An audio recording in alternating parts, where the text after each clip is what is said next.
Okay, hi. So my story was Stitching a Life. It's about a man who had to stitch, like, he was he had to leave Syria and then he found a job in Turkey, stitching. And in my story, I used many stylistic devices, such as like the panels I used weren't always the same. I had some medium sized and some bigger, like this one, for example. It's the biggest panel I have, and I used it to describe the setting better because I feel that the bigger the panel is, the better you can see how the setting is, and it's a very important setting.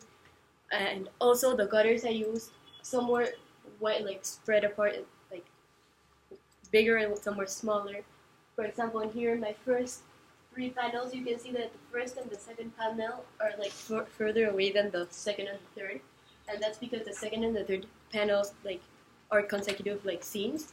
The first and the seconds are far apart; they're not related. And also, you can see in my eighth panel on my first page, you can see how my panel is divided into two, and I did that to divide like because I wanted to show how he built schools and hospitals in the same panel. I didn't want it to divide it in two panels because they belong together. Also, you can see that there's the frame story and the framing story, as you can see here. My frame story in my case is when he was telling me his story because I was the person who was interviewing him, and the framing story was when he was talking to me. So, for example, here you can see that the framing story.